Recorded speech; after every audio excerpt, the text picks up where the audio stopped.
प्रिय छात्र छात्राओं, आज भी हम क्लास को कंटिन्यू करते हैं। अब जैसा कि हम विष परीक्षा में चल रहे थे, तो विष परीक्षा में हमने कल देखा था प्रत्यक्ष, अनुमान, आप्तोपदेश। इन परीक्षाओं के थ्रू हम विष की परीक्षा कर रहे हैं। अच्छा, मैं दोबारा रिवाइज करा दूं, परीक्षा क्यों इम्पोर्टेंट है? क्योंकि विष जो है सद्य मारक होता है। तो हम डायग्नोस कर लेंगे कौन सा विष है, तो हमको ट्रीटमेंट में सफलता मिलेगी। तो इसलिए इसका डायग्नोसिस भी उतना इंपॉर्टेंट है जितना कि ट्रीटमेंट। इसलिए हम इसको विष परीक्षा को बहुत फोकस कर रहे हैं। तो हमारा प्रत्यक्ष हो गया, अनुमान हो गया। अब हम बात कर रहे हैं आप्तोपदेश। आप्तोपदेश में कल हमने लिया था विषदाता लक्षण, ये आपने कल देखा था। फिर विषदाता के लक्षण के अलावा हमने लिया था विष कन्या, ये भी आपने समझ चुके हैं।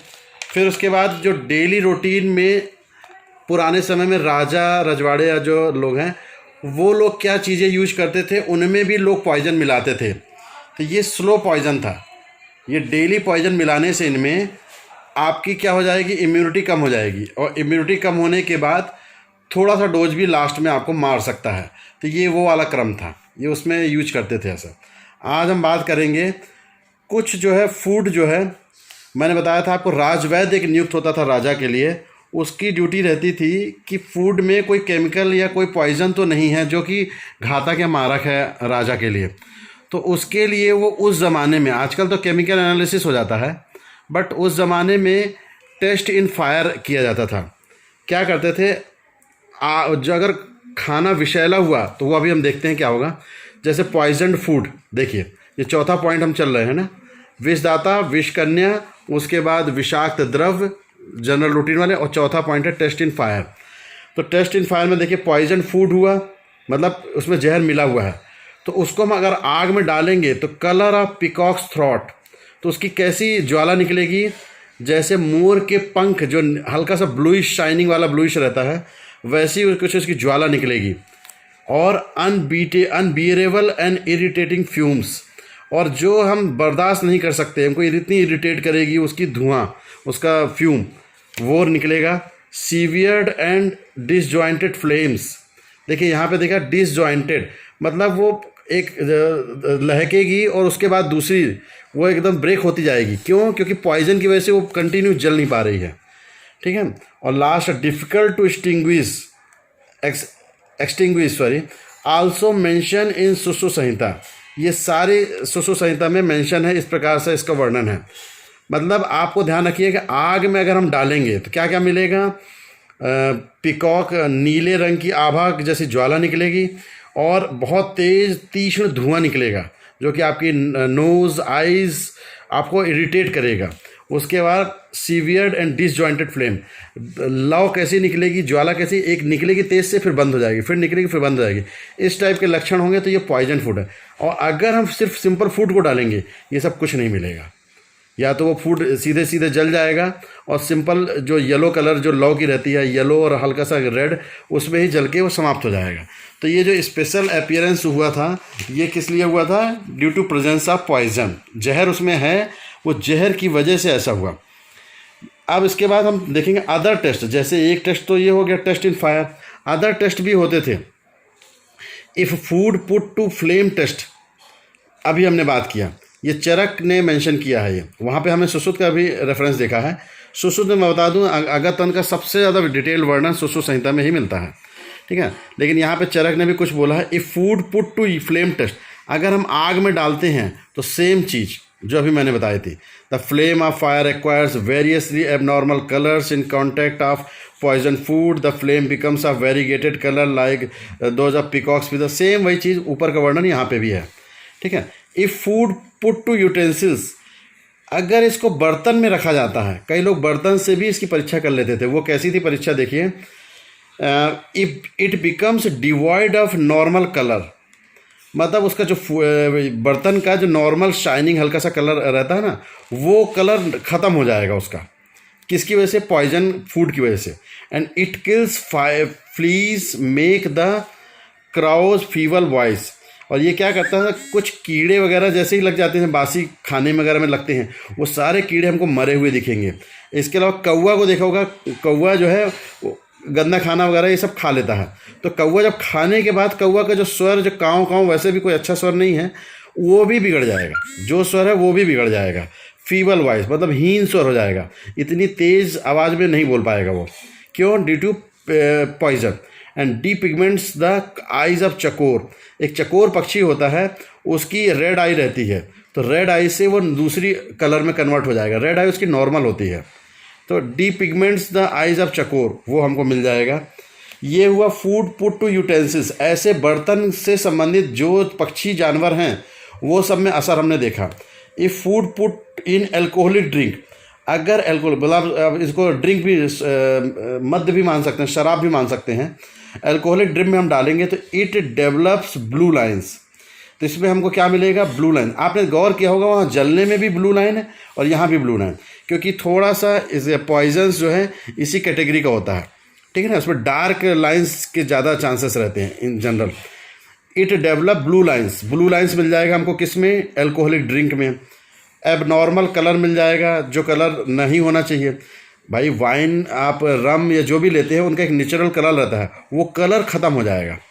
One does not see his image और डिफॉर्म्ड इमेज इन इट।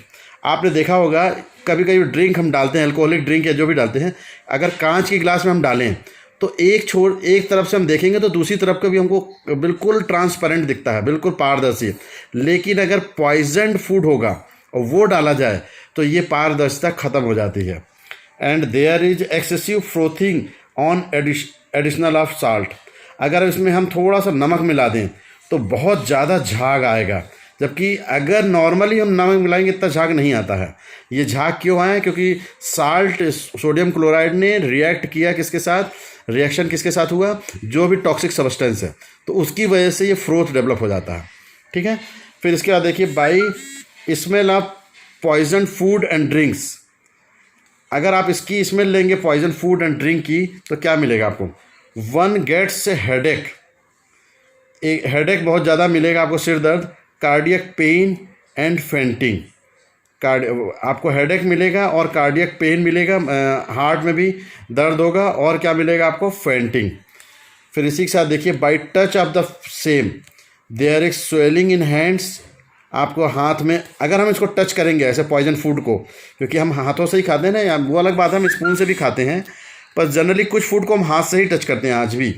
आप देखेंगे हर चीज़ हम स्पून से नहीं ले सकते। तो देखिए there is swelling in hands, आपके हाथ में सूजन आ जाएगी, और नम्बनेस, उसका संज्ञाहीनता हो जाएगी, बर्निंग सेंसेशन, जलन होगी, और क्या होगा? पियर्सिंग पेन इन फिंगर्स, हाथों की उंगलियों में दर्द होगा, और टीयरिंग ऑफ नेल्स, नाखून फटने लगेंगे। तो ये हम जब देखेंगे तो उसकी वजह से हम क्या समझेंगे? ये पॉइजन्ड फूड है, इसलिए ऐसा हुआ। अब इसी क्रम में हम देखेंगे इफ़ेक्ट ऑन जीआईटी। एक्चुअली ये 6 पॉइंट है, वैसे इसको हम 6 माने बाई मिस्टेक, यहाँ भी हम मान सकते हैं इसमें भी, बट 6 माने।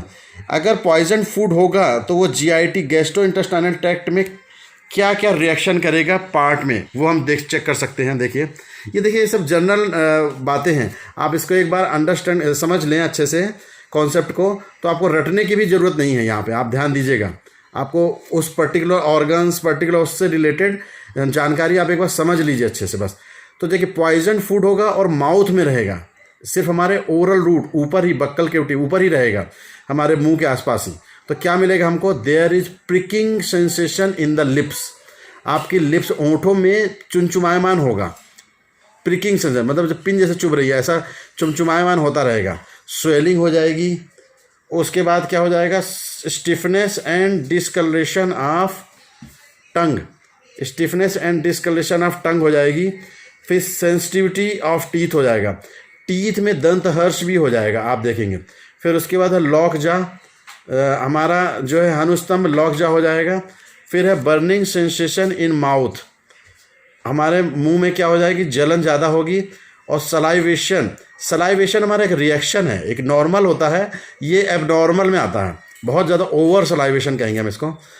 एंड थ्रॉट ट्रबल्स, आपको निगलने में भी कठिनाई होगी। क्यों? क्योंकि ये इरिटेंट क्या है यहाँ पर? पॉइजन है। तो उसकी वजह से हमको क्या हो जाएगा? ये सारे जो चीज़ें हमने अभी देखी ये हमको मिलेंगी, ठीक है। अब हम आगे बढ़ते हैं। देखिए माउथ में हमको ये मिला जनरली, जहाँ होंठ संपर्क में आया तो ओंठ में हुआ, टीथ आया तो टीथ में हुआ, लॉक जा हुआ, पूरा हानु एरिया में हुआ, और पूरा ओवरऑल बर्निंग सेंसेशन हुआ, इन जनरल हुआ। तो इसको आप सिर्फ समझ लीजिए, रटने की कोई ज़रूरत नहीं इसको।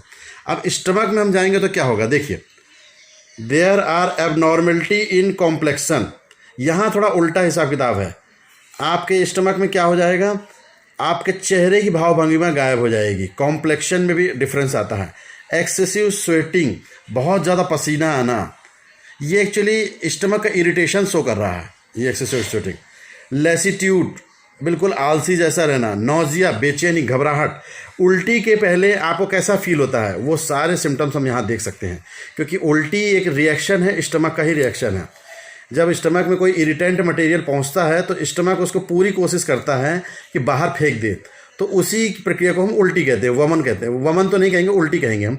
तो उल्टी, तो वो सारी चीज़ें हमको मिल जाएंगी। Dysfunction of I and heart and appearance of hundreds of spots on the body, ये स्पेशल साइन है।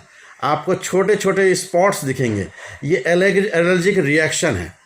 ये अंदर का इरिटेशन को एलर्जिक रिएक्शन में कन्वर्ट हो जाएगा। 100 स्पॉट्स मिलेंगे आपको। और थोड़ा अजीबोगरीब यहाँ मिले थे आपको, चेहरी भाव भंगिमा, चेहरे में पसीना, और dysfunction of I and heart, और यहाँ पर 100 स्पॉट्स मिलेंगे। अब देखिए आप कोलोन में, इट प्रोड्यूस फेंटिंग। कोलोन में अगर गया है कौन सा विषैला, तो आपको बेहोशी, नेक्रोसिस, वहाँ की सेल नष्ट हो जाएगी, कन्फ्यूजन, मतिभ्रम होगा, बर्निंग सेंसेशन बहुत ज़्यादा होगा, और डिबिलिटी, दुर्बलता, कमजोरी लगेगी आपको। और एब्डोमेन में रहेगा तो एब्डोमेन में हम दे सकते हैं, if stay in abdomen it produces drowsiness and paleness. बहुत ज़्यादा हमको उबासी जैसी रहेगी, ड्राउजीनेस लगेगा, और चेहरे की पेलनेस हो जाएगा, चेहरे की कलर की शाइनिंग और ओज गायब हो जाएगा बिल्कुल।